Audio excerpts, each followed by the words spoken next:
Good morning. Welcome to our third week in our study of Genesis. I hope that you're enjoying it as much as we are. This week in particular is a real blessing for me. I won't be with the class this week as my wife Sherry and I are going to be off celebrating our 46th wedding anniversary. And so we're doing something a little different this week. We're going to record the lesson in advance for the class here at Southview. And so for those of you watching on the web, it'll be the same process. There'll be a point where you can pause this and have a discussion about the questions and then return, hit the play button again, and we'll discuss those. We'll do this several times this year as I'm going to have the opportunity to travel to Jordan and Israel on a lecture tour as a student working on a PhD in archaeology. And I'll also be gone, again, another blessing. I'm headed out to Albuquerque, New Mexico for field supervisor training to begin to learn how to supervise on an excavation of an archaeological site.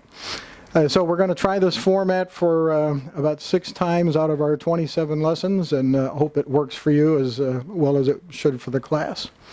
So let's take a look to the lesson this morning, and we're going to begin looking now in our third week of this study at creation itself. And I would challenge all of you, as we look at this scripture and we read the scripture of creation, read with a heart of learning, with a heart of listening, with a heart of discernment. Don't simply read through each day. As you're going to find today, I think if we were to ask the average person on the street about the creation, they would say on day 1, God created the earth, and on day 2, he created the sun, the moon, and so on, and on day 6, he created man and rested on day 7. They don't realize the significance of each of those days, and we're going to begin to see that today, how the way God created the earth is uniquely different from any theory, any philosophy, any school of thought about creation. God's way is unique, and we'll see that beginning today's lesson. And so as I said at the beginning of the lesson, I'll read this to you. We continue our study with the beginning of creation. And today we're going to take day 1, which is the first time, by the way, that we have a record of God speaking. And then day 2, which is a creation of light and the creation of the first day and first night. By the way, you'll notice that light was created 3 days before the sun, the moon, and the stars. And the sun, the moon, and the stars were created after the creation of vegetation. And we'll look at all of that in the lessons ahead. And so with that, we're going to provide an opportunity now for the class to pause this DVD and discuss the questions in this week's assignment. And then following that pause, when they're ready to resume, they can hit play again and join us as we review now the questions for this week 3. And so I hope as a class you had the opportunity to discuss and discern what we're reading. Let me read for everyone then our scripture for today, which is Genesis 1:3 through 8. Then God said, "Let there be light," and there was light. And God saw that the light was good, and God separated the light from the darkness. God called the light day, and the darkness he called night. And there was evening, and there was morning, one day. Then God said, "Let there be an expanse in the midst of the waters, and let it separate the waters from the waters." God made the expanse and separated the waters which were below the expanse from the waters which were above the expanse, and it was so. And God called the expanse heaven, and there was evening, and there was morning on the second day. And so with that reading then, let's have a look at our questions today and see what we can discern from this. As we consider the rest of the first day of creation, let's also consider some of the other things that were created on day 1 that are not directly mentioned in Genesis. And so I reference to you 2 scriptures in particular, Job 38, verses 4 through 7, that says, where were you when I laid the foundation of the earth? Tell me if you have understanding. Who set its measurements, since you know? Or who stretched the line of it? Or what were its bases sunk? Or what laid its cornerstone?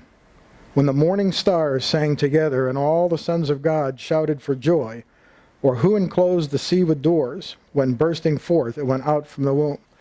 And so we see that even in the beginning, in addition to what we're given in Genesis, God was doing a lot of things. We can also go over now to Psalm 104, and we can see here in verses 2 through 5, covering yourself with light as a cloak, stretching out heaven like a tent curtain, he lays the beams of his upper chambers in the water and makes the clouds with chariots. He walks upon the wings of the wind, and he makes the winds his messengers, flaming fire his ministers. He established the earth upon its foundations so that it will not totter forever and ever. And so God created a foundation in which to build the earth on. And you can see that as an example, in addition to the earth being created, we know that God had already created the angels and the demons. The spirit world came first and was already in place by the time we come to day one, the creation. So in our second verse, or second question, it's fitting that the first time God speaks, he creates light, because we know God is light. God brings light into a dark world. From a scientific point of view, when we read that he separated the light from the darkness, and he called the light day and the darkness he called night, what could this mean? We've seen earlier that God first created all of the elements required for creating the earth and everything in it. We discussed that in a prior week. Then, while void or empty and without form, his spirit moved across the face of the deep and energized these elements. Heat was created, and then light, and there was day and night, without a sun, a moon, or stars. What can this mean, and what from a scientific perspective happened that caused the first night and day? And Henry Morris talks about this in his book, and he's talking about the fact that the earth is, creation was on its axis perfectly. And when it began to rotate, that would have created the heat of the elements, that would have energized the elements. And as it rotated one full cycle, you would have had a day and a night. And the heat from the elements being energized would have been the light, if you will, for that first day and first night. And then when we look at our third question, it says, of all God's creative works during the first 6 days, what was created at night? Absolutely nothing. God doesn't do anything in the dark. And Christianity is the same way. Those of us who follow Christ, we don't follow him in the dark and in secret. It's in open and in the light. And God, all of his creations were done in the light for all to see. And then we have Genesis 1:6-8, Jeremiah 4:25, and Isaiah 13:10, and Hebrews 9:24. And they talk about how many heavens are there. And we know actually now that there are 3. The atmosphere above us is a heaven. What we've referred to then as space, the final frontier, if you're a Star Trek fan, would be the second heaven. And then, of course, heaven itself is the third heaven. The best definition of the firmament cited in these verses is embodied in the concept of atmosphere. And Henry Morris defines this as a thin, stretched out space. And he goes on to describe the separation process as causing water vapor to form above the firmament and the waters that we would call the ocean and the sea falling below it. What will happen to the water above the firmament later in the book of Genesis? And we forget, if we're referring, of course, to Noah's flood. And we forget that in the flood, the firmament, the heaven, if you will, above us, collapsed.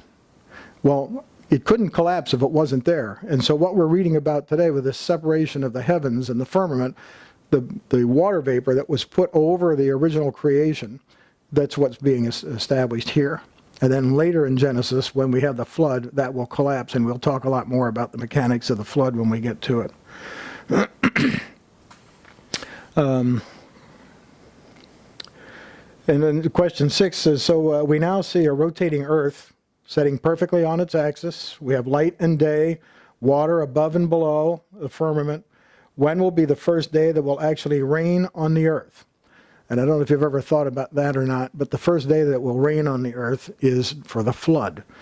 because in God's perfect environment prior to the flood, rain was not necessary. Everything was watered from coming down from this canopy and up through the ground and the aquifers.